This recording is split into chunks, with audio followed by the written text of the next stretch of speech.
3 activo, ¿cuál se usa su igual?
Oye, ¿qué hora es?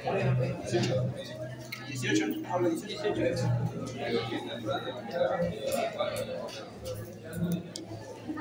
Y sí. Sí. MED 303. 303. Atenolol.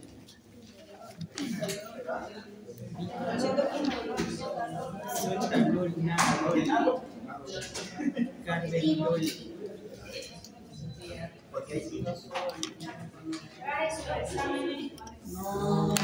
No parcial. Le faltan 30. No. Por día corrijo 20. El tema es a la 2. A la 2. Y nos toca a la 2.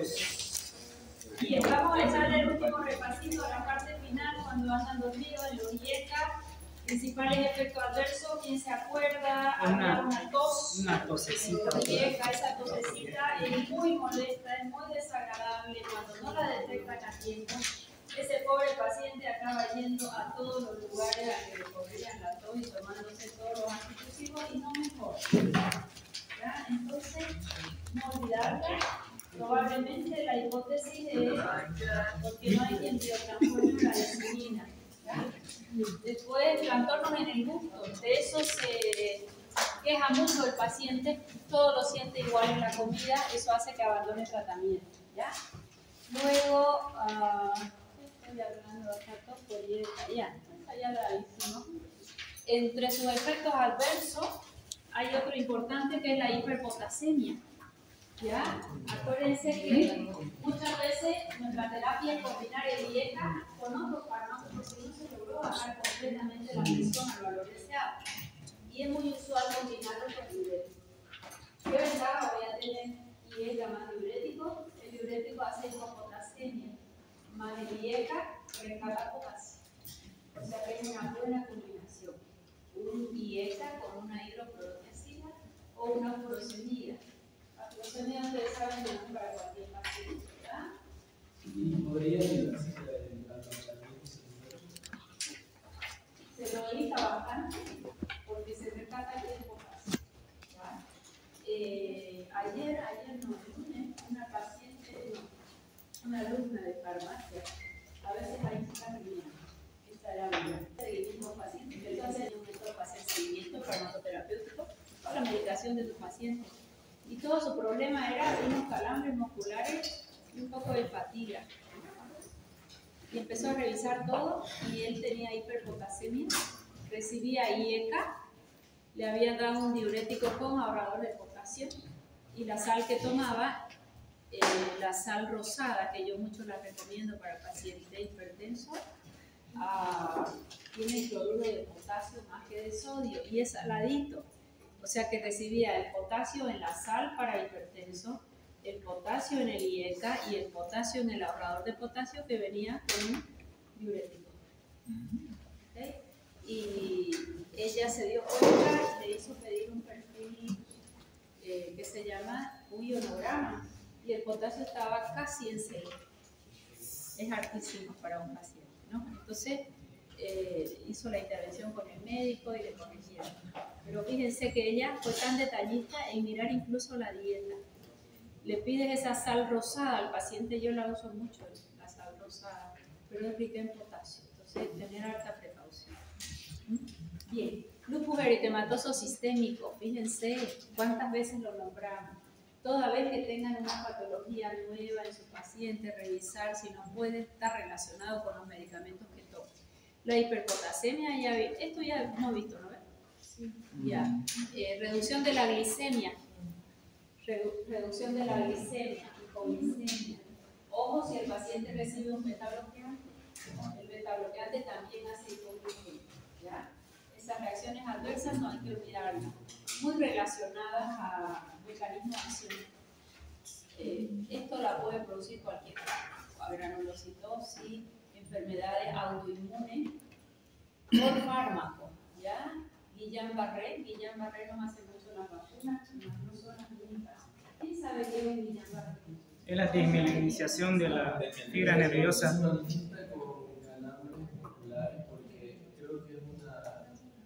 Es autoinmune, ataca la neurona. Es una encefalopatía desmielinizante. Sí. ¿Y cómo se manifiesta? Primero, ¿de qué se queja el paciente? Ataque, parestesia, parestesia, no de las manos, de los pies. Se me acalambran los pies. En 2 días no puedo caminar. En 3 días perdí tonicidad muscular y no alcanzo a levantarme. Y se va quejando y después la cintura y es ascendente. Ese paciente, si no se lo trata rápido, generalmente hacemos inmunoglobulina, más puede revertir por sí solo, pero hay que internarlo. Va perdiendo, hay un bloqueo neuromuscular ascendente y muchas veces termina con respirador. Y después la recuperación es descendente. Primero sacamos el respirador y después la recuperamos. Es autoinmune. ¿Ya? Guillain-Barré es muy asociado a la vacuna, pero no son las únicas que hacen Guillain-Barré. Bien, captopril, aquí había algo, manía inducida posiblemente por captopril. Esto es inusual, pero ese paciente generalmente va al psiquiatra. Ese paciente termina en el psiquiatra. Impotencia, ¿por qué? Porque el 90% de los antihipertensivos producen más o menos alta a largo plazo de impotencia. Vasodilatadores. Todo vasodilatador genera. Entonces te dice el paciente, cámbiame otro. Beta bloqueante, vasodilatador. AGA2, vasodilatador. Antagonista de calcio, vasodilatador. Bloqueante alfa, vasodilatador. Mucho. Uno de los más efectivos. Agonistas alfa 2, vasodilatador. ¿Cuáles son los únicos no vasodilatadores? Eso para un paciente joven. Más el diurético en el largo plazo es complicado también. Más, ¿qué efecto adverso tiene una hidroproteasida que le va a dar a un paciente joven? Acuérdense del síndrome metabólico. Todo lo que genera el síndrome metabólico lo hace la hidroproteasida. ¿Qué es síndrome metabólico? Disglucemia o intolerancia a los carbohidratos, va ahí subiendo la glucosa o por lo menos la insulina. Aumenta el ácido úrico, aumenta el colesterol, aumenta el triglicéridos. Si ese paciente es joven, es hipertenso, por esto, ¿por dónde debo empezar? ¿Se entendió? Porque yo voy a potenciar su hiperglicemia, voy a potenciar su colesterol, voy a aumentar, no potenciar. ¿Se entendió? Entonces fíjense que nada es tan perfecto. No es que elegir yo fármacos para un paciente solucione la vida. No. Siempre yo debo buscar cómo voy a corregir el problema de salud que él tiene. Si tiene sobrepeso, está hipertenso, no lo dejo sin medicación, lo tengo que medicar. Más yo tengo que ir haciéndole entender. Yo cuando les toco el tema a pacientes jóvenes, cuando tengo que empezar un antihipertensivo, se las hago muy claras. Mira, esto no te duele nada, nada te molesta, te sientes sano. Más yo voy a empezar un fármaco que sí lo vas a sentir que vas a disminuir tu potencia sexual. Y el problema es la erección. Entonces así lo esto empezó porque tenemos sobrepeso. Si logramos ir bajando de peso, la presión va a bajarse y probablemente no lo precise. Y con eso ya, pero él tiene derecho a saberlo. Cuando el paciente va y le empiezan un antihipertensivo, un paciente debutante es al que recién le han diagnosticado la hipertensión, sale con su fármaco y punto. ¿Quién te explica algo? Y tiene derecho uno de paciente a saberlo. Y tienes derecho a saber que si bajas de peso tu presión baja. A veces vas al médico, coma mejor y haga algo de ejercicio, como mucho.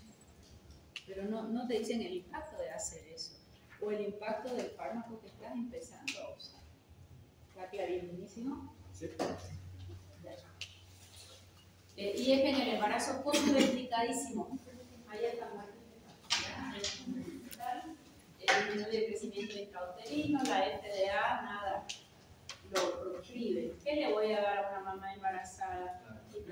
Alfabetito. Alfabetito para el más antiguo. La betalol puede ser, pero si yo soy la mamá, ¿qué voy a elegir? Siendo una mamá farmacóloga, voy a elegir un fármaco antiguo o uno más nuevo que promete no ser Antiguo. el antiguo. El fármaco antiguo es el más estudiado. A veces los fármacos se los utiliza y después de años recién se ven los efectos. O a veces el recién nacido es normal, aparentemente, pero le hacemos todos los estudios a un recién nacido para ver si es normal, ¿no? Capaz le falta un riñón, capaz tiene algún tema funcional que todavía no manifiesta. ¿Me dejo entender?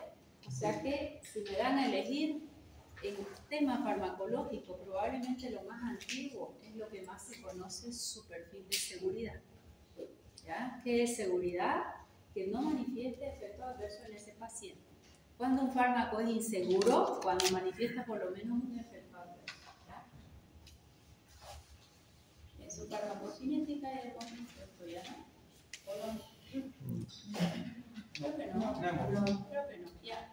En farmacocinética yo solo hago hincapié siempre en lo que sale un poquito de lo usual.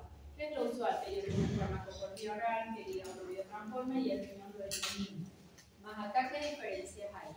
Fíjense que a nivel renal es la expresión activo e inactivo, pero aquí hay algo importante.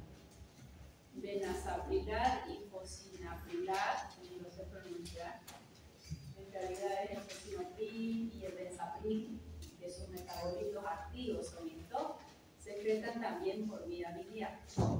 ¿Qué ventaja tendrían sobre el enalapril? ¿Cuándo lo usarían? Cuando hay mucha insuficiencia renal, para que el fármaco se lleve vía biliar. ¿Se entendió? Esa es la ventaja de estos nuevos. ¿Tiene otra ventaja? ¿Son más efectivos? No, son iguales. La única diferencia es que fosinaprilat y benzaprilat se van a eliminar por vía biliar. Vía materna se va, pero no lo debemos usar. ¿Quién bostezó? ¿De dónde la nación? ¿Ah? ¿Hambre? Sí. Manzana se trae para la próxima, ¿ya? Fíjense, vida media, esto sí me interesa nada más. No es que le voy a pedir cuánto es muy chiquita gasolina, ¿ya? Muy chiquita captopril. El enalapril que está ofreciendo, lo que estoy mirando. El enalapril, 11 horas, si ya estoy usando por varios días. Enalapril, el error que casi todos cometen, ¿saben cuál es? Le vamos a dar 5 miligramos cada 24 horas, 10 miligramos, 20. La dosis máxima son 40 miligramos por día. Y se lo dan todo junto al paciente. Toma 10 miligramos o 20 miligramos cada 24 horas. Error. ¿Por qué error? Porque la vida de él no dura 24 horas, dura 12. Si le vas a dar 20, usa 10 y 10. Ahí en farmacia les hago hacer unas curvas de presión a mis alumnas cuando hacen seguimiento y ahí se comprueba. Hacen las curvas, toma 8 de la mañana, 20 miligramos en enalapril, baja bonito la presión, llegan las 8 de la noche y empieza a subir. ¿Y cuál es la toma más importante? cuando va a volver a tomarlo, ¿qué voy a medir? Si cumplió 24 horas, controlando presión. ¿Qué me sirve a mí tenerle una presión fantástica al paciente en el día y que durante la noche esté alta? Cuando él está dormido, ahí es que amanece con embolia el paciente. ¿Se entendió? Escucharon a veces, el abuelo hoy no se levantó, fuimos a verlo, no se podía mover, tenía paralizada la mitad de la cara. ¿Sí o no? Las veces que escuchamos ese cuento en la terapia intensiva o cuando entra la emergencia del paciente, cuando van a hacer ustedes las historias clínicas. Hablan con el familiar y te dice, estaba todo perfecto, el abuelo siempre toma su medicamento y amaneció con, bueno, ellos no dicen ACV, ¿no? Con una embolia, cante. Doctora, cuesta que el paciente tome su medicamento antihipertensivo la noche porque dice que va a ir mucho al baño y no quiere comer. Ya, probablemente toma con mucha agua. Yo les hago tomar agua principalmente a la tercera edad hasta las 4 de la tarde. Y de ahí lo mínimo para tomar fármaco. Hay pacientes, siempre hay que escucharlo, que se duerme con su jarra de agua al lado, se levanta al baño, vuelve y como orinó, otro vaso. Y por favor, somos una máquina de hacer pito a la noche. Y a veces lo miro, ¿no? Y lo escucho. Yo, a ver, le digo, vamos a hacer algo. A las 4 de la tarde o 6 si quieres, tu último vaso de agua. Gente joven más que todo. Ahí se ve el botellón, ¿eh? Gente joven más que todo. Y te dice, doctora, tienes razón, yo cada que voy al baño pienso que me deshidrato y sigo tomando agua, entonces a las 2 horas ya está. Por más que tomar el fármaco, ¿qué es lo que le hace ir al baño a un paciente añoso? Yo estoy parada ahora, pero soy relativamente joven, por no decir muy joven.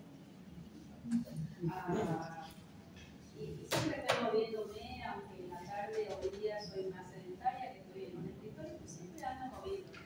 ¿Cómo quedan mis pies al final del día? Chanita.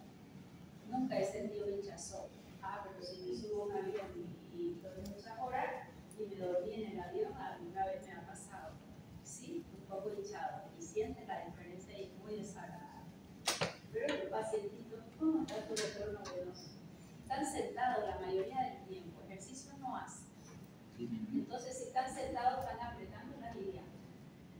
Aunque tengan un buen retorno venoso, si yo estoy sentada apretando, ustedes están sentados apretando, creo que por ahí no se mueve, como que te agarra algo de y se mueve. Lo mismo cuando duerme, porque hay una hipoxia por haberte sentado encima tuyo.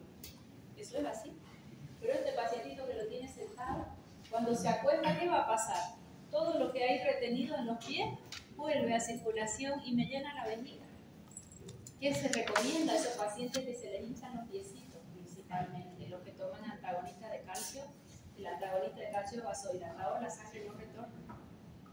Y solo se le hinchan los tobillos, después no hay retención, pero ahí hay buena cantidad. A ese paciente le va a recomendar que mire la tele antes de acostarse con los piecitos arriba. Entonces, que tenga ya su micción antes de acostarse y probablemente ya va a llevar más horas, ¿no? Si es hombre y hay hiperplasia prostática es otro punto. Bueno, entonces, ¿cómo me van a medicar ustedes en la laboratorio? Así me dicen bien, digamos, sigo cada 2. Ustedes tienen que pedir al paciente sin flojera, le hacen una tablita para que él se mida la presión una vez antes de tomar el medicamento, otro día al mediodía, otro día a la noche y te trae con la hora. Y te trae a su equipo a tu consulta, mide con el tuyo y mide con el de uno. Con eso te quedas tranquilo, ¿no? Cuando trabajamos en COVID online, algunos pacientes te llamaban, ay, doctora, creo que me estoy ocurriendo porque está en 60 mi saturación y ahora muy perfecto. No, pero yo creo que está fina. O a veces hay dedos como son sensores de calor y de huellita digital, que la huella está más desgastada, o él tiene algún dedo muy frío, mi papá tiene los dos del medio por alguna compresión en la columna, su dedo, yo le pongo un guante, a veces no lo hago. Y entonces ahí siempre me marcó el oxímetro, una baja oxigenación. Entonces tu paciente estaba hablando bien, creo que me estoy muriendo, la gente más importante, porque vivimos eso para hacer las vacunas, ¿no? No, eso lo tienen que corroborar. Lo mismo con el presión. Me marca 20, 30, imposible que haya 80, ¿no? Entonces Entonces eso ustedes deben corroborar. En Nalapil siempre lo vamos a medicar cada 12 horas. Lisinopril tiene semivida más larga. Estos otros, nada, se eliminan por vía biliar ni los usamos. ¿A quién no le voy a dar en el embarazo? Angioedema. Estos fármacos con frecuencia pueden hacer angioedema. Es una reacción de hipersensibilidad o alergia. Es totalmente compleja, porque a veces aquí hay que intubar al paciente, ¿no? Insuficiencia renal severa, si bien son protectores renales, terminan siendo nefrotóxicos. Si hay estenosis en la arteria renal bilateral, aquí hay que dar contraindicado y dar otra medicación, intentar hacer la dilatación probablemente con algún catéter. Hipersensibilidad como todo y la hiperputasemia. Bueno, las interacciones aquí me va a interesar mucho. Las combinaciones usuales. ¿Será que yo puedo usar un IECA con un diurético? Sí. Y el diurético disminuye la volumetría. Y el IECA me va a rescatar potasio. Voy a potenciar el efecto antihipertensivo. Revisar con qué diurético por el tema del potasio. El alcohol en una ingesta aguda es vasodilatador. En una ingesta crónica es vasoconstrictor. ¿Ya? Y más bien estimula renina, angiotensina, aldosterona, el alcoholismo crónico. O sea que aquí hablo de un alcohol, un consumo de alcohol, ingesta aguda y que no es alcohólico. Llegan a casa hoy, es de cumpleaños y te tomas un vino entero. Te acabas con la carne roja, hay vasodilatación y eso baja presión. Pero si es alcohólico diario, el alcoholismo diario, eso hace estimulación de renina y hace hipertensión. Los anestésicos generales, ahí los anestesiólogos se las ven en figuritas a veces. Le hacen su anestésico al paciente y ¡pum!, la presión cae al piso. Muchos de ellos. Ellos sí van a usar una epinefrina en ampolla, por ejemplo. ¿Qué era la epinefrina? Mecanismo de acción. Dosis dependiente. En el examen. Dosis dependiente. ¿Ah? Etilefrina. Etilefrina. Agonista al favor. Alfa de acción sistémica. Al favor. Etilefrina.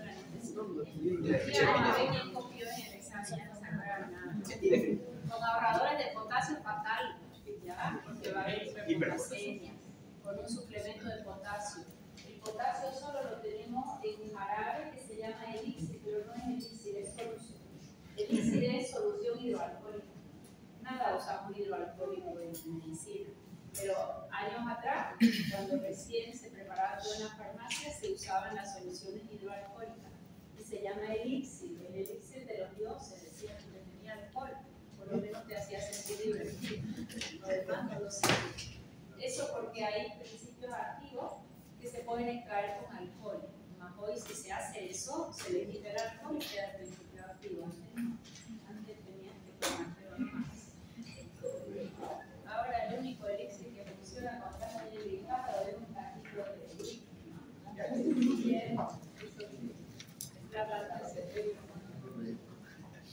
Ciclosporina e indometacina. ¿Quién sabe algo de la indometacina?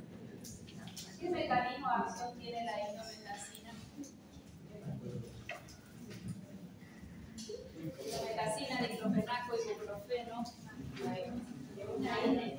Inhibe a la ciclooxigenasa. Inhibe a la ciclooxigenasa. Y resulta que hay una ciclooxigenasa que del riñón es protectora. La ciclooxigenasa no, una prostaglandina. Una prostaglandina que es protectora. ¿Qué es protectora renal? ¿Qué hace vasodilatación renal? Si yo bloqueo a ciclooxigenasa, me bloquea todas las prostaglandinas. Si bloquea prostaglandina, ella es un mediador de inflamación indolorosa y un mediador de inflamación, pero también a nivel renal es nefrotóxico. Por eso los AINES son nefrotóxicos, porque bloquean prostaglandina y las prostaglandinas constitutivas renales son protectoras. ¿Ya? Lo mismo pasa con la prostaglandina gástrica. ¿Quién sabe quién es un protector gástrico natural? Las prostaglandinas. ¿Quién es protector gástrico natural? bicarbonato que va a neutralizar el ácido clorhídrico y el flujo sanguíneo local. Yo me tomo un AINE, bloqueo ciclooxigenasa y disminuye la prostaglandina gástrica. Ya no hay quien proteja al estómago y hace gastritis. Por eso los AINES hacen gastritis y por eso los AINES son nefrotóxicos. Ok, IECA y AINE fatal. IECA y AINE fatal. Si los pacientes toman su antihipertensivo, la se va a copiar a la farmacia, ya podemos comer papi y le gusta comprar su medicación. De todo un suplemento, no hay ningún medicamento. Todo lo que he decidido ser, ¿no? Entonces compro para 7 días nada más. Y ahí, para escucharlo, viene la gente y habían pedido 3 pacientes delante mío analgésicos. Todos AINE, todos progresivos, todos progresivos. A nadie le gusta que le duela nada. Y no era gente muy grande. Pero si estoy yendo a trabajar y me duele algo, ¿qué hago? Me tomo algo. ¿Y cuánto le doy? Deme una tirita de 20, así no vengo caja. ¿Qué significa? Que ese paciente o esa persona toma todos los días un AINE. Y todos los días un AINE, ¿a qué te lleva? Nefrotoxicidad y gastrotoxicidad. Y de pronto aparece uno hipertenso. ¿Pero por qué? Si no soy ni gordo. Por el uso de los AINES en el largo plazo. Y después la creatinina muy alta. Y después eso va a ir para diálisis. Y si ustedes hacen una encuesta en pacientes que dializan, muchos de ellos es por el uso continuo de AINE. Parece inofensivo, nadie me preguntó nada y lo compro en la farmacia todos los días porque no me gusta que me duela nada. ¿Se entendió? Ya. Ok. Paciente con IECA que controlamos bien la presión. ¿Cuál es la franja terapéutica de la 2.5 a 40. Si quieren 5 a 40, pero 2.5 hay que probar. ¿Cada cuántas horas se da? Cada 12 horas. Cada 12 horas. ¿Cuál es un efecto adverso clásico de América? Tos por IECA. Ok. Cuida la hiperpotasia. 7 pacientes toman un IECA que controla bonito la presión, pero le da tos, ¿qué corresponde? Cambiar. Si es efectivo el IECA, recién agarrado, si le di el IECA, no le baja la presión y encima le hace tos, no me sirve dar un agarrado. ¿Cuándo el agarrado es efectivo? Cuando el IECA es efectivo en el paciente, pero da tos. Esa es su indicación. Hoy en día, el enalapril no lo usamos. Todo el mundo se saltó a los agarrados. ¿Por qué? Porque tiene una ventaja. La vamos a mirar ahora. ¿Ya? Entonces, estos agarrados aquí le voy a dar. Paciente que el IECA es efectivo, pero es inseguro.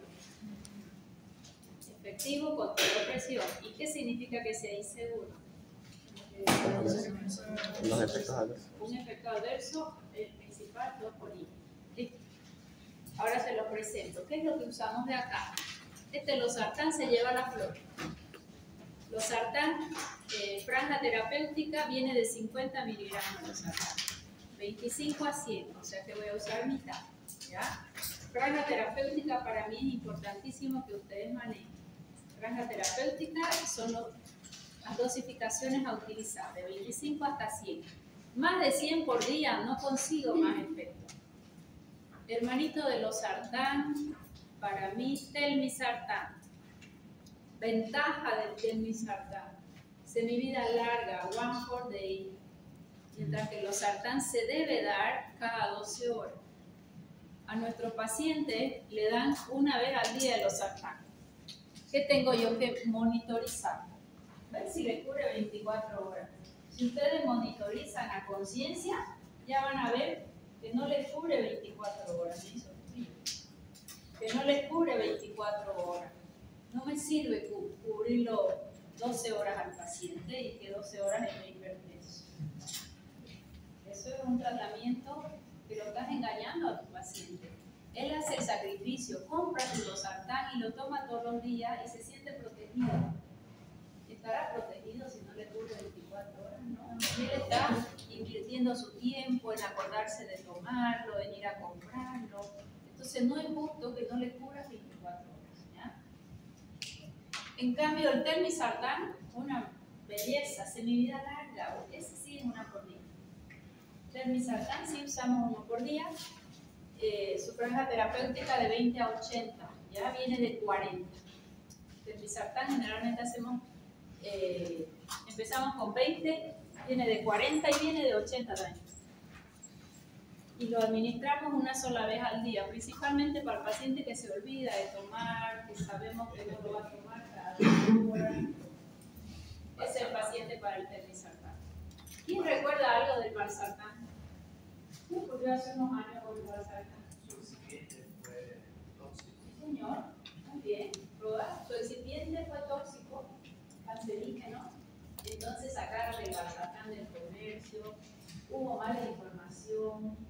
Era un tipo de valsartán de un X laboratorio que colocó en su excipiente algo cancerígeno. Pero ya él quedó como crucificado. Quedó crucificado, no con el valsartán. Su molécula tóxica no fue su molécula, pero tiene acompañado. ¿Ya? Valsartán, semivida intermedia entre los sartán y TEMI, pero generalmente lo hacemos cada 12 horas. Su franja es mucho más amplia, de 80 a 320 miligramos. Candesartán no tuvo tanto éxito, de 8 hasta 32 miligramos. Sus diferencias es nada más en su biotransformation. Esto de acá ni lo que usa uno nunca.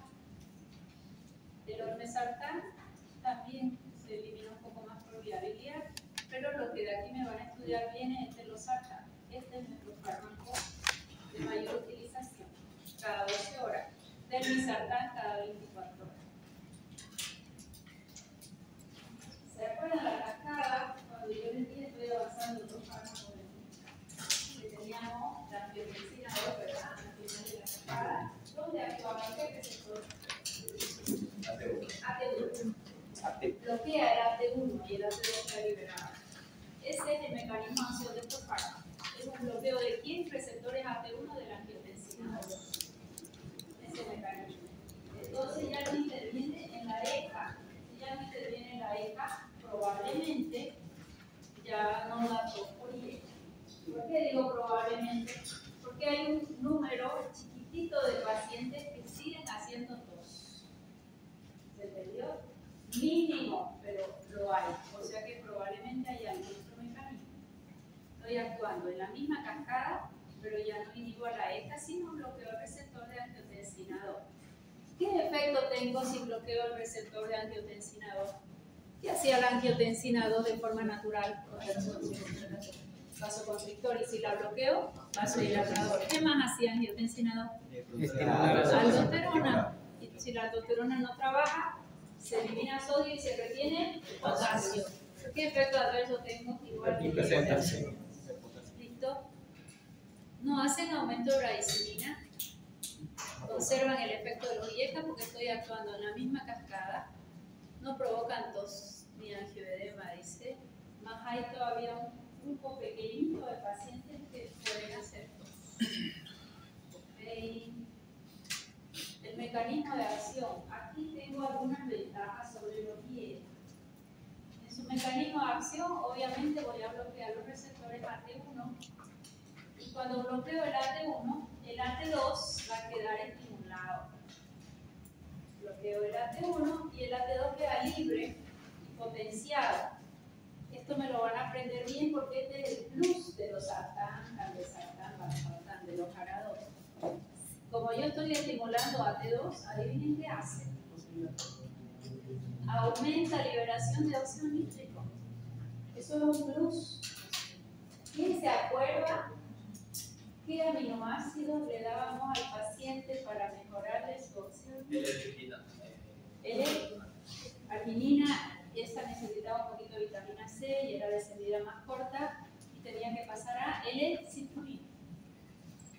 Yeah. Esos son donadores fantásticos o generadores de óxido nítrico.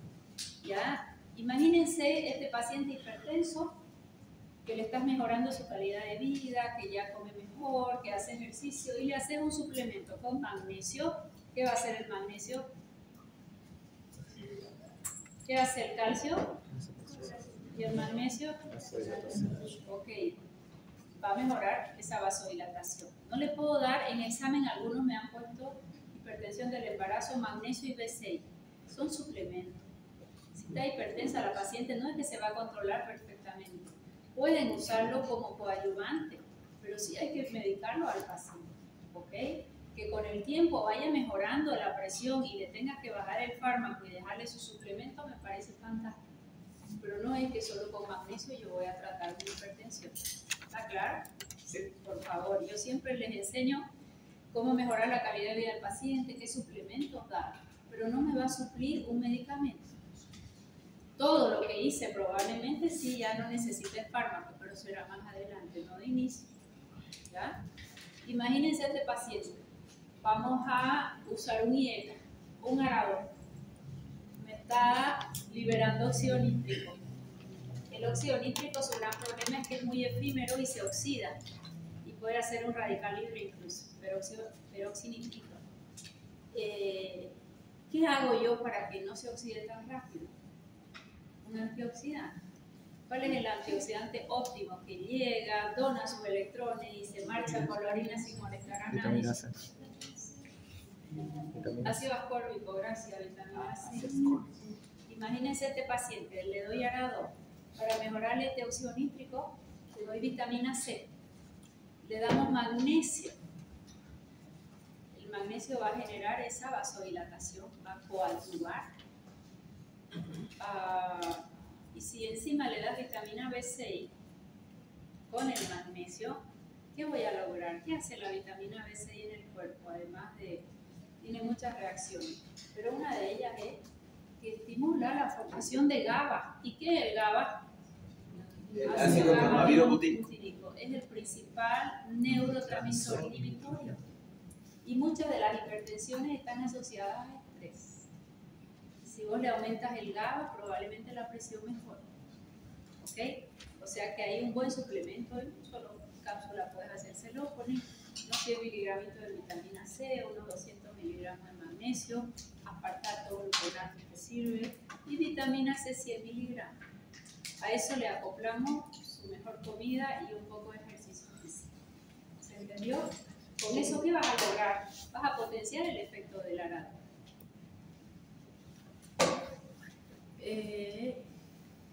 Inhibe el crecimiento y la proliferación de células, el músculo liso vascular y el músculo cardíaco y endotelial.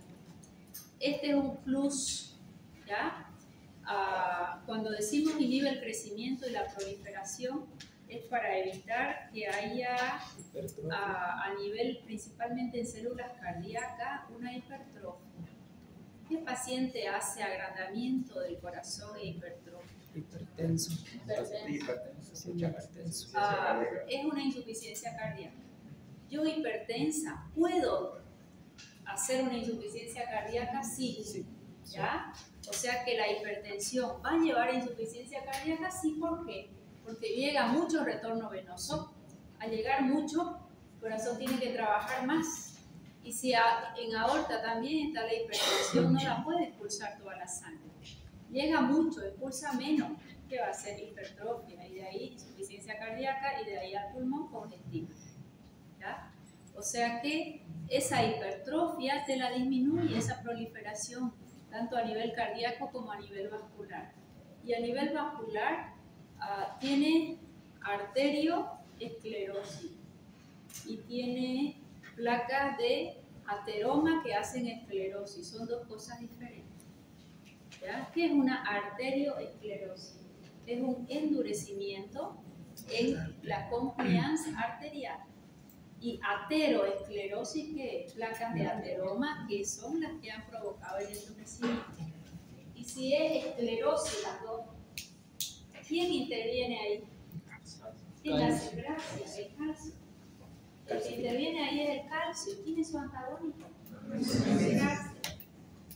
Este efecto antiproliferativo lo tiene los sarcanos, no lo tiene el IECA. El efecto de mayor liberación de óxido nítrico lo tiene los sarcanos, no lo tiene el IECA. Por eso el cabece directo ya no usa el IECA y nos vamos para el sarcanos. Siempre él nació con la indicación de que solo le doy al paciente que el IECA es efectivo, pero que es inseguro, que nos da tos. entonces inhibe el crecimiento de proliferación, induce apoptosis de fibroblastos. ¿Qué son fibroblastos y colagenasa? El encargado de sintetizar la matriz intracelular, colágeno, o sea, sustancia fundamental. ¿Qué es apoptosis? Muerte celular fisiológica en la célula. O sea que está en permanente reposición de sus células que me ayudan en la matriz extracelular. Muy bien. Efecto antiproliferativo asociado a la vía de la sinasa. Ellos son mitogénicas, disminuyen fibroesclerosis cardiovascular y el remodelado cardíaco. El remodelado cardíaco, el IECA también lo produce, ¿no? Por eso decíamos, el IECA remodelará post-infarto para disminuir el remodelado cardíaco. Este lo tiene también, este efecto antiproliferativo, el efecto antiproliferativo a nivel endotelial y el efecto de tener mayor liberación de óxido nítrico. Esas serían sus ventajas sobre los viejos. Esta gráfica es muy bonita. Fíjense que voy a bloquear el receptor AT1. Si bloqueo el receptor AT1, entonces ya no va a haber vasoconstricción ni va a haber aldosterona. Pero si está bloqueado el AT1, ¿qué me queda? El AT2. Y el AT2 hace todo lo que vimos recién. Prostaglandinas de la serie 2, que son antiinflamatorias. Óxido nítrico, y son vasodilatadoras y antiproliferativas. Este es el plus en los ARA2. ¿Ah? Su mecanismo de acción ya lo hemos revisto. Otras acciones sintetizan el óxido nítrico. Ese óxido nítrico, ¿por qué lo vamos a mantener para que su vida sea un poquito mejor y no se nos oxide? Vitamina C. Vitamina C es un antioxidante hidrosoluble. Nunca va a entrar dentro de la célula. Muchas veces tenemos que combinar una vitamina C con un antioxidante que puede entrar dentro de la célula. Por ejemplo, si yo soy muy gordita, en materia grasa hay peroxidación lipídica, eso es oxidación, peroxidasa. La vitamina C no va a entrar a mi célula. ¿Qué tengo que hacer? Dar un antioxidante liposoluble que atraviese doble membrana lipídica junto con el hidrosoluble. ¿Por qué? Porque el liposoluble va a ingresar. ¿De quién estoy hablando? Principalmente vitamina E. Vitamina E entra sin pedir permiso a todas mis células porque es liposoluble, es un aceite. ¿Ya? Entonces, cuando yo tengo un paciente con sobrepeso y lo quiero antioxidar, yo debo dar un antioxidante liposoluble, vitamina E. ¿Cuál es el problema de la vitamina E? Que ella dona sus electrones y se oxida. Y de alfa-tocoferol pasa a tocoferilo y es tóxico. Entonces, ¿cómo la rescato? No es altamente tóxico, pero no tiene ya actividad. La vitamina C va siempre con la E. Nunca ven una E solita a nadie. Le dan la E, la C. La C le dona sus electrones, la vitamina C no es tóxica, se va por la orina y la E ya queda rescatada. ¿Entendió? Sí. En infarto impide la dilatación articular y ventricular, inhibe la progresión del remodelado y mejora el flujo renal, pero también lo hacían los viejos. ¿A quién le vamos a dar? A los hipertensos que tienen poco IECA, vamos a ir y lo usamos de primera elección. Ni siquiera esperamos a ver IECA. Otra paciente, otra alumna que me presentaba su caso clínico de su paciente, le daban el enalapril, empezó el doctor con 10 miligramos, cada 24 horas no le bajó nada la presión al paciente, volvió y le puso de los 10 miligramos cada 12 horas, no bajó nada la presión del paciente, le puso 20, es lo que hay que hacer, cada 12. ¿Qué hizo mi alumna? Mi alumna compró un enalapril diferente. El que compraba el paciente era el más económico o el que le daba, pero la institución, por no decir cada nacional. El que le daba a su institución y le compró uno que era mucho más caro, el laboratorio Bagoer. Y la presión bajó de golpe con la última dosis que le habían dado. ¿Cuál es la conclusión? La bioequivalencia. ¿Cuál es la conclusión? El primero que estaba tomando no tenía el principio. ¿Por qué se lo cuento? Porque eso también hay que tomar en cuenta. A veces empezamos a subir las dosis porque no movió nada la presión. Y a veces es porque el fármaco en la farmacia te da la chance, ¿no? Te vale 1, te vale 20. Y de pronto el que vale muy poco probablemente no tenga el principio activo o la cantidad que está registrada. Eso también tiene que ver con su paciente. O a veces el paciente hace alergia al medicamento y ya lo queda aquí alérgico a enalapril. Cambias de marca y lo tolera perfecto y no le hace alergia. ¿A qué era la alergia? Al principiante, al conservante, al edulcorante, a lo que hayan usado que no sea el principio activo. ¿Ya? O sea, todo eso lo tienen que tener siempre presente. Primero, desconfíen de que no está teniendo la dosis que precisa. Segundo, si hay hipersensibilidad a alergia, intentar con otro de otro laboratorio, porque a veces no es la alergia al principio activo, sino a quien le hago. ¿Por qué va a ser útil en insuficiencia cardíaca? Díganme todos por qué. Va a disminuir la dilatación. La dilatación ya está dilatada en la insuficiencia. Ese efecto es lentito y es al que todavía no tiene insuficiencia cardíaca, solo hipertenso. Pero este ya tiene insuficiencia cardíaca. Disminuye la poscarga. ¿Por qué? ¿Está bien tu respuesta? Porque disminuye la presión arterial.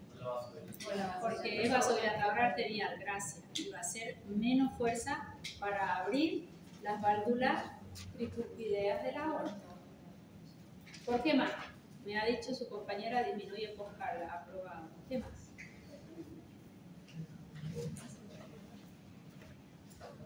Disminuye la precarga. Sí, señor. ¿Por qué?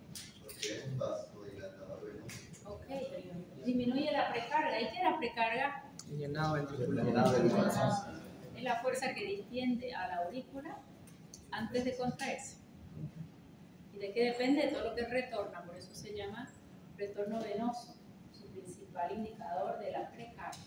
Mayor retorno venoso. Retorna más, se tiene que ensanchar más, aumenta precarga. Si retorna menos, porque yo he vasodilatado mi cuerpo, retorna menos, corazón va a tener menor presión al final de la diástole. Muy bien.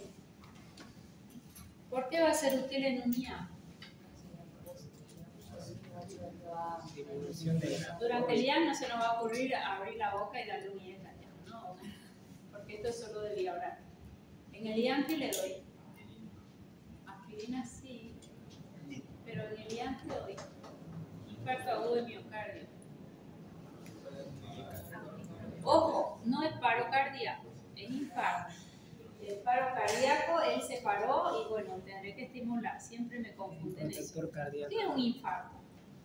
Disminución de riego sanguíneo. Infarto Riego es cuando sanguíneo, el ¿y quién riego se riega? corta. Las coronarias. El corazón recibe mucha sangre. Todo mi retorno venoso viene al corazón. Y él no puede usar esa sangre. ¿De quién la va a usar? De las coronarias que nacen de aorta. O sea que así le llegue raudales de sangre, no le puede sacar ni un poquito de oxígeno. Quien le da el oxígeno al corazón son las coronarias. ¿Y qué es un infarto? El riego coronario se bajó. Dos motivos. O hay un trombo o vasoespasmo sostenido. Sí, vasoespasmo sostenido o se formó un trombo. Entonces, profesora, el tratamiento va a ser diferente. Si fue por un trombo, ¿qué tengo que hacer? Sí, es reciente. Trombolítico, si se puede, y no han pasado muchas horas. Alguien que venga y tipo Pac-Man se come el coágulo. ¿Quién se come el coágulo tipo Pac-Man? Estreptoquinasa. Estreptoquinasa, una enzima provocada por el estreptococo. Y viene y chum, se lo come y lo operó al paciente. Ah, pero este se infartó ayer y recién viene hoy día. Ya es un infarto antiguo. Ya no puedo meter estreptoquinasa. Hay que hacer una revascularización o un cateterismo, vemos el grado y de ahí a una cirugía de revascularización. Pero este otro hizo un vasoespasmo. ¿Qué tengo que hacer? ¿Nitratos? Nitrolicea. En los dos hacemos nitrato de inicio, porque dilatamos la coronaria y capaz el trombo ya, aunque sea un poquito de sangre, llega hasta nosotros hacer la fibrinólisis. Eso es infarto, diferente a parada cardíaca. Parada cardíaca es un problema de células automáticas del corazón. ¿Qué tengo que hacer? Estimular las células del nódulo sinusal hasta con un shock. Valeteamos el paciente. O, ¿qué fármacos conoce? Epinefrina. Epinefrina, dosis alta o baja. Dosis Baja. Baja, efecto beta. Pero antes que una epinefrina, dopamina. ¿Y antes que dopamina? Nora. Dobutamina. Dobutamina. La ventaja de la dopa es que yo voy protegiendo el riñón y puedo ir aumentando la dosis, que si el paciente se choqueó, le aumento más la dosis y ya estoy con un solo fármaco. ¿Se entendió? Sí. Ya. ¿Y acá por qué el IECA o el ARA2 va a ser útil en infarto? Disminuye el remodelado cardíaco, ok, pero disminuye el precardio y postcardio. El corazón va a trabajar menos hasta que se vaya reactivando. Y el tema del remodelado es posterior al infarto, ¿ya? Y es las primeras horas. No me sirve darle el IECA de acá a 10 días, porque ya se remodeló el corazón. Tras que tenga el paciente la facultad de lucir. Y si tiene una sonda, por sonda vamos a poner. Nefropatía diabética. El problema es pues que él es protector renal, pero a la vez hace deterioro renal, porque va a estar permanentemente bloqueando a la renina, ¿no? Es controversial. Estas dosis me interesan mucho, porque son fármacos que van a usar muchísimo. Hay farmacias, mis alumnas presentan sus casos clínicos, siempre el primer semestre tengo como 60 alumnas y después del segundo tengo 5. Y de las 60 que presentan sus casos clínicos, el 90% los saltan. O sea que los saltan es lo que más usamos hoy en hipertensión. ¿Ya? El diurético tiene sus complicaciones y en el largo plazo es complejo. Por eso es que los saltan lo aprendemos muy bien. El libro dice, una vez al día, error. Siempre debe cronofarmacología administrarse 2 veces al día. Ya busque cronofarmacología de los saltan, siempre cada 12. Divide la dosis en 2 partes y la da cada 12 horas. Hasta 100 miligramos día, eso está muy bien. En dosis única o en 2 dosis, no tiene lógica, no es un problema. En la práctica se comporta así y ustedes revisen. En la familia seguro tienen a alguien que toma los sartanes. Si son estudiantes de medicina y quieren mucho a la familia, empiecen a hacer sus mediciones, no abran mucho la boca. La boca se abre cuando tiene certeza absoluta, pero la boca no se abre cuando a ti te parece algo y el médico hizo otra cosa. Te voy a generar desconfianza en el paciente. Nunca genere desconfianza en el paciente. Te has callado, vas mirando, puedes conversar con el médico, porque alguna razón habrá. Pero no hagan que desconfíen de que están prescribiendo. ¿Okay? Si ven que es una iatrogenia, vamos a hacer algo. Vamos a empezar solo con este fármaco, vamos a ir mirando y después vemos si lo colocamos. Que te den un dieta con una barra de potasio. Ahí tienen el derecho de decir, esperemos con este y vamos chequeando de la presión con el biótico. ¿Sí? Si compromete la vida del paciente y están seguros, sí. Pero nunca le hagan dudar al paciente. Y tampoco ponen en tela de juicio a su colega.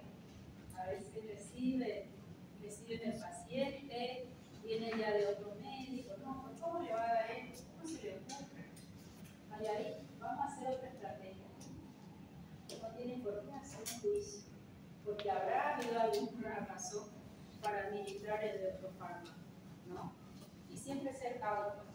Ayer alguien muy cercano mío me dice, mira, te llamé porque me sentía muy mal, me fui a la emergencia y me manda su receta. Había ibuprofeno, había paracetamol y había diclofenaco. Los 3 con mismo mecanismo de acción.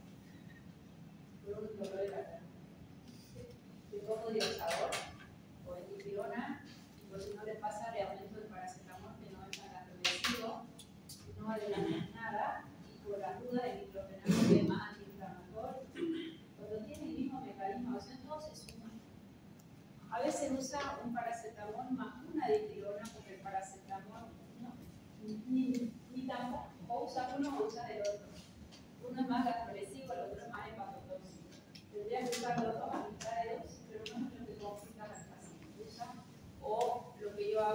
hacerlo alterno. Hay fiebre, usamos una dipirona. A las 8 horas en lugar de dipirona un paracetamol que es hepatotóxico.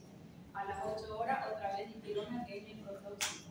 Y le dan un respiro al cuerpo para que elimine el fármaco. Pero darlo juntos no tiene sentido alguno. Le digo, mira, quedémonos con uno solo de momento. Ya si la fiebre no baja algo me avisa. ¿Qué le vas a decir? ¿Cómo te van a decir una barbaridad a partir de eso? Y a eso le aumentan una antigripal, que ya tiene antipirético. O sea que habían 4 más. Uno de ellos estaba repetido.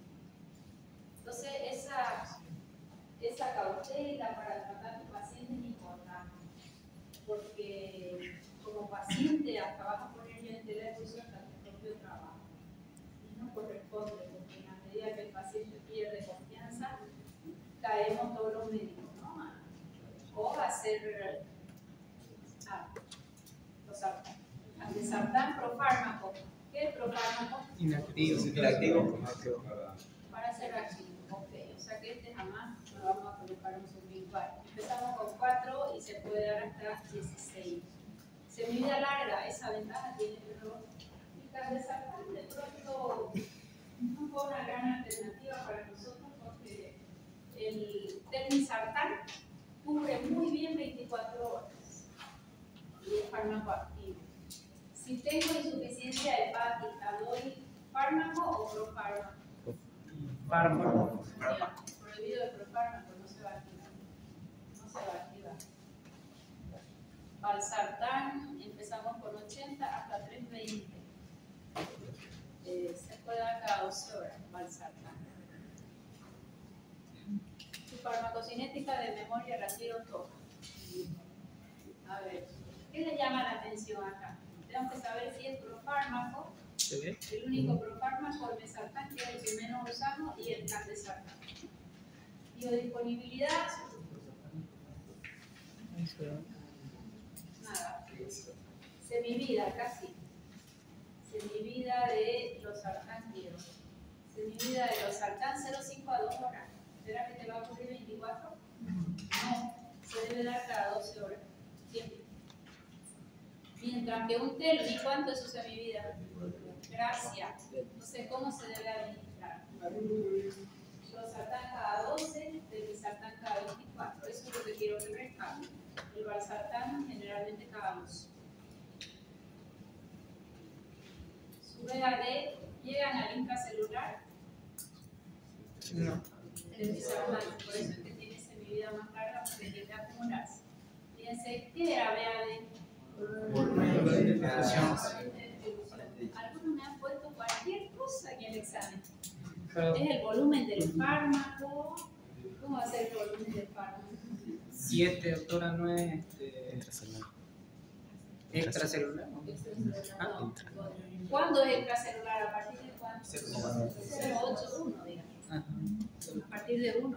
Pero mayor a 8 era recién. Ajá, eso es lo que... Sí, pero eso es un poco relativo. Este sí llega a acumularse, no en extremos, no para que te dure 2 o 3 días, para un día sí. Pego en el palo. Nunca es en los fármacos algo tan... ¿Por qué? Porque cada organismo tiene su farmacocinética ya determinada, más enzima, menos enzima, que absorbas más, que absorbas menos. Es más menos. Metabolito activo, ¿quién tiene? Este se llama el metabolito activo de sartanada. Por eso es que nos dura 12 horas. Acá necesito, ¿quién se va por vía biliar? La mayoría. Y las dosis, eso sí me interesa. De 4 a 32 ya lo vimos, los sartán hasta 100. Hasta 100. Hay libros que te dicen de 25 a 100, la mitad de 25, 12.5 como franja terapéutica, valsartán hasta 160, incluso hasta 320. Hasta 320.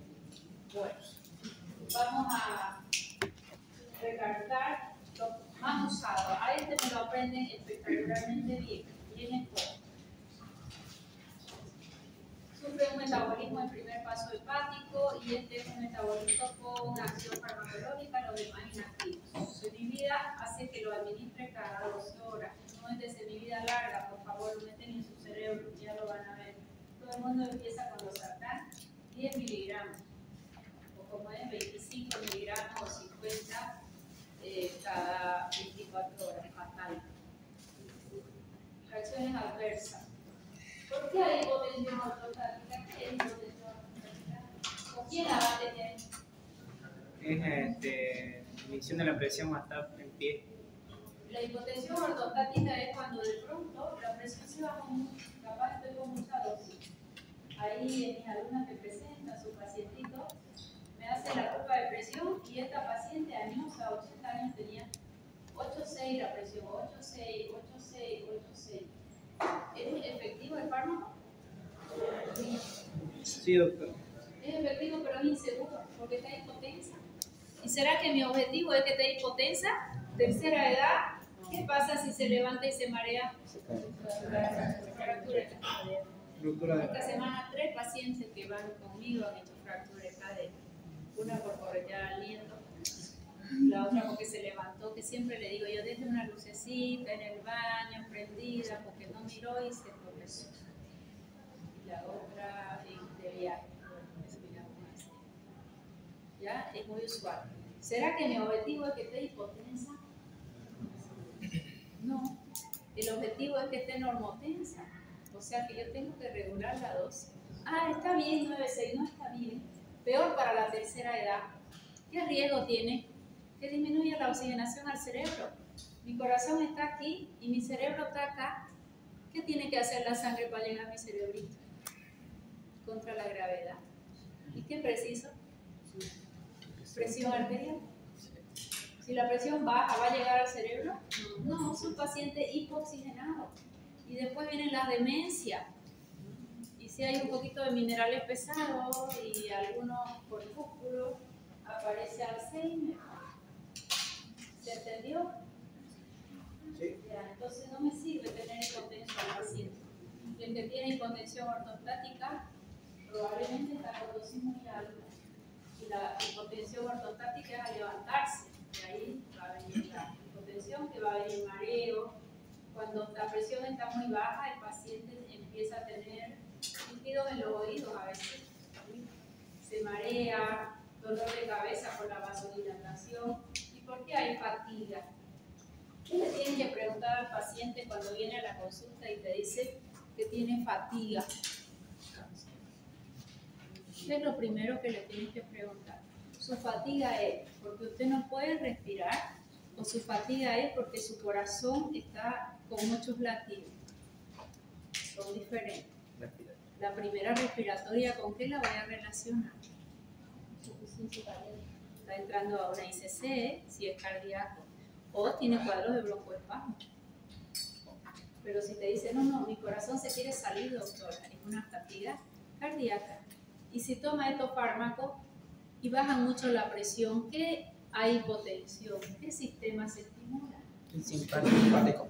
Simpático tiene su neurotransmisor. Noradrenalina. Noradrenalina, ¿en qué dos superórganos trabaja? Corazón. Vasos que ya están vasodilatados, Corazón. no le va a hacer nada, y beta 1. ¿Y qué le va a hacer al beta 1? Taquicardia refleja. Okay. Y si hace taquicardia refleja y tu paciente probablemente suele entrar en angina de pecho, puede entrar a infarto. ¿Entendió? O sea que no eres bueno si lo dejas hipotenso al paciente. Eres bueno si lo dejas normotenso. ¿Se entendió? Sí. Muchos tenemos hipotenso. Y ahí se quedan los pacientes hipotensos, se marean, les baja la oxigenación, les da taquicardia refleja. No está bien, porque eso va a tener sus efectos en su salud importantísimos. ¿Se entendió? Sí. Ya, prohibido dejarlos hipotensos a los pacientes. No, hipotenso está bien. Incluso en la tercera edad es donde más cuidamos.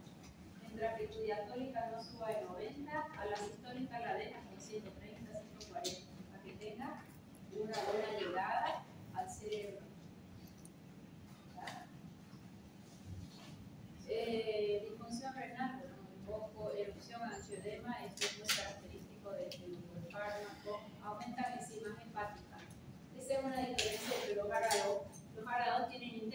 metabolismo hepático a diferencia de los IECA.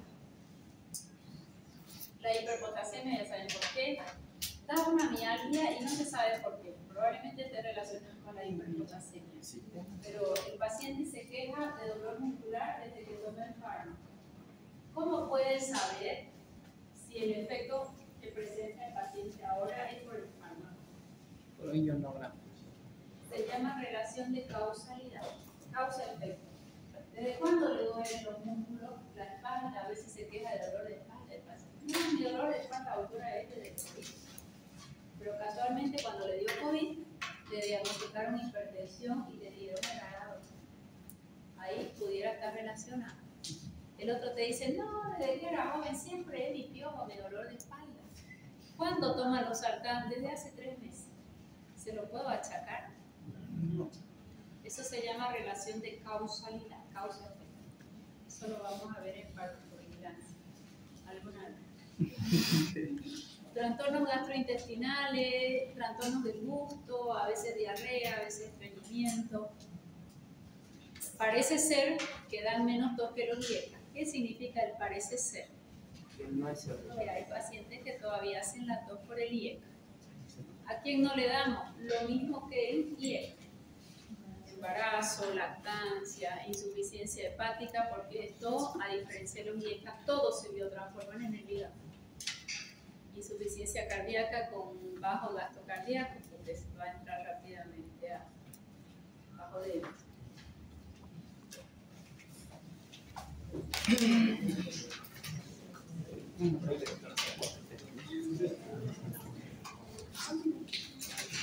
No se ven 5, todavía hay 5.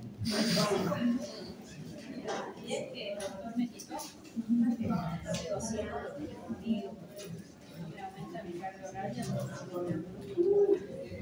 No hay grupo, doctora. Porque no hay grupo. Tampoco me lo pagan. No te digo nada, no le dices donde me ve, me agarra, porque yo no reclamo, yo me quedo callada porque si no llegan a hacer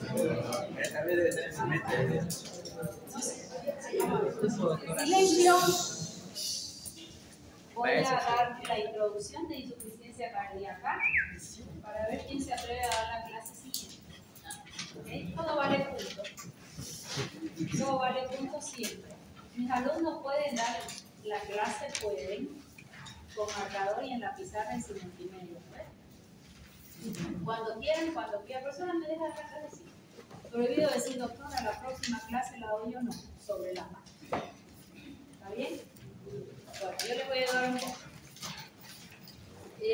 Vamos a entrar ahora a insuficiencia cardíaca. En antihipertensivos faltan algunos fármacos, pero los vamos a ver o en arritmia, o en insuficiencia cardíaca, o en angina de pecho, o en infarto, que son nitratos y nitritos, antagonistas de calcio, lo que falta, y algunos otros. ¿Ya? Vamos a ver insuficiencia cardíaca.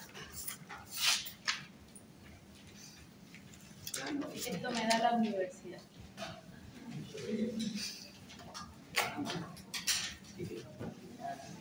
Parece que no sirve.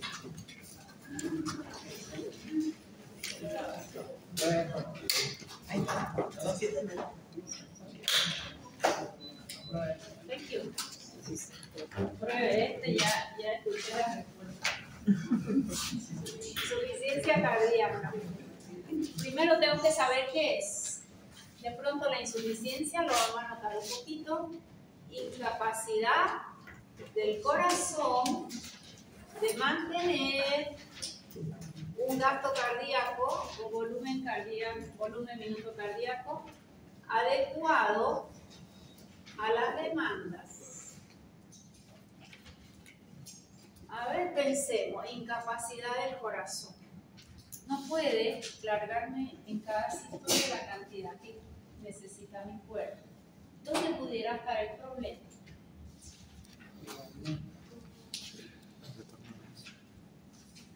Acá va a alargar todo su volumen sistólico por frecuencia cardíaca, volumen minuto cardíaco. Este está disminuido. ¿Por qué puede estar disminuido?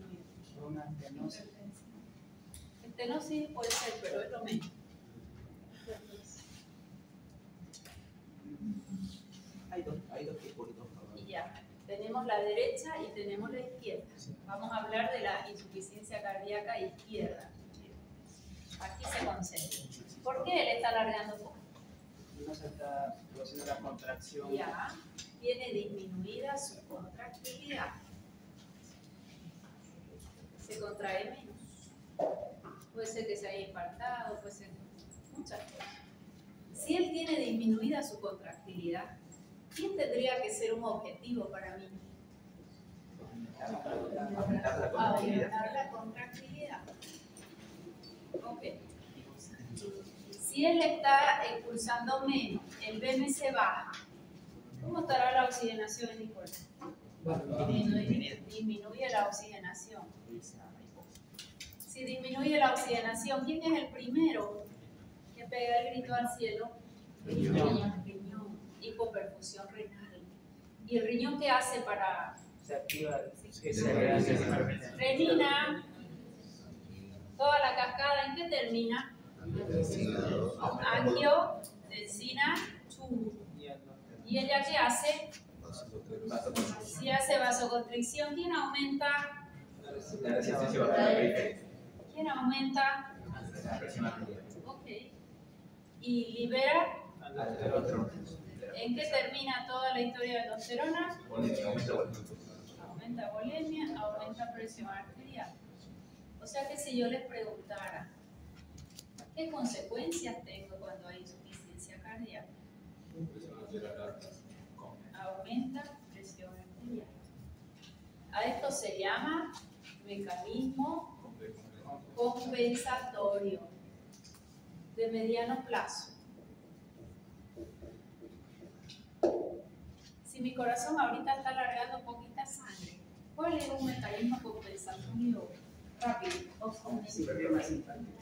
La hipertrofia lenta. Uno más rápido. Sí, señor, simpático. ¿Y el simpático quién es su neurotransmisor? ¿Y la noradrenalina actúa en qué órgano? Corazón beta 1. ¿Qué le hace a mi beta 1? Taquicardia. ¿Y a los vasos? La vasoconstricción eleva presión arterial. O sea que si yo les preguntara cuáles son las consecuencias de una insuficiencia cardíaca, a un mecanismo compensatorio, taquicardia, hipertensión por varios mecanismos. Estos mecanismos compensatorios terminan agravando más al paciente, porque si la presión sube, el retorno venoso es mayor, ¿verdad? Y si el retorno venoso es mayor y él no puede ni contraerse, viene la hipertrofia. Y si eso no logra expulsar toda la sangre que le llega, el paciente entra en ICC. Eso que lo entiendan es lo más importante. Vamos de vuelta. Defíname insuficiencia cardíaca. Capacidad del corazón de mantener un volumen de minuto cardíaco adecuado. Ok, acorde a las demandas. ¿Cuál sería la causa de inicio de una insuficiencia izquierda? Baja la contractilidad. Si es baja la contractilidad, ¿cuál será mi primer objetivo terapéutico? ¿Quién sabe un fármaco que aumente contractilidad de los ya estudiados hasta aquí? ¿Han dado examen? Fuerte. Dobutamina endovenoso. Pero si aumenta la contractilidad, me aumenta las otras tres propiedades y va a aumentar la taquicardia. Ya. Otro. ¿Qué hemos estudiado hasta aquí? A ver, solo tienen que pensar. Receptores beta 1. ¿Quién actúa en beta 1? Fuerte. Agonista adrenérgico beta 2 mayor a beta 1. ¿Quién es mi droga tipo? Salbutamol me puede mejorar, claro, aumenta la contractilidad, pero me aumenta los otros tres. Y ya está taquicardia. Otro. Atropina. Atropina me va a aumentar la contractilidad y también los otros tres. Otro. Adrenalina, dobutamina o no. Sí, Entonces baja. claro. Pero me va a aumentar, suben o bajan todas las propiedades. Todas. Más aquí hay uno mágico. Lo beta-bloqueante contraindicado, no se te ocurra. No se te ocurra, gansada y media. Hay un fármaco que aumenta contractilidad y disminuye las otras tres propiedades: automatismo, conductividad y excitabilidad. Fármaco de oro. Digoxina. Digoxina la vamos a buscar, qué mecanismo, franja terapéutica, su farmacocinética acá es importante. Ese es el fármaco de oro. Con ese yo voy a mejorar la contractilidad y voy a bajar las otras propiedades, la taquicardia, la excitabilidad y la conductividad. Pero ¿quién más agravó aquí el problema? Hipertensión. ¿Y por qué hay esta hipertensión? Renina, angiotensina, aldosterona. ¿Con qué más le voy a acompañar al aumento de contractilidad? Droga de oro, insuficiencia cardíaca. IECA. IECA, ¿por qué? Porque el IECA va a inhibir renina, angiotensina, aldosterona. Disminuye o carga, entonces ella no va a hacer tanto trabajo para abrir estas válvulas. Disminuye precarga, ya no va a retornar tanta sangre y él va a descansar. Y si además de eso le aumento la contractilidad, este paciente va a ir bien. O sea que el objetivo ¿cuál es? Aumentar la contractilidad sin aumentar las otras propiedades y bloquear los mecanismos compensatorios, que son los que agravan el paciente. ¿Se entendió? Ya. Entendiendo eso, necesito que se choquen con su libro de flores. Domingo a la tarde, relajados, lindos, tranquilos, leyendo, disfrutando. El libro de flores te habla al inicio de volumen minuto cardíaco, quién contribuye al volumen sistólico, quién determina frecuencia cardíaca, qué precarga, qué poscarga. Necesito que lo lean para que yo lo avance más rápido. Si yo lo entiendo eso y lo estudio razonando, me sirve para toda la vida. ¿Se entendió? No me lo puedo aprender esto de memoria, lo tengo que razonar. Con esta explicacióncita ya tenemos el libro entendido. Ahí ya faltaría estudiar un poquito de digoxina, cardiotónico. ¿Ya? Cardiotónico, lo más importante, su mecanismo, su franja terapéutica. Bueno. ¿Esto lapicero que tiene? Sí, tenía. Insuficiencia cardíaca, hacemos eso. Después entramos con antagonistas de calcio, vamos a mirar, para entrar a taquiarritmia, arritmia. Angina del pecho, nitrato y nitrito, infarto de miocardio y ya está cardiovascular. Ahí vamos a entrar a respiratorio. Broncodilatadores que son faltados.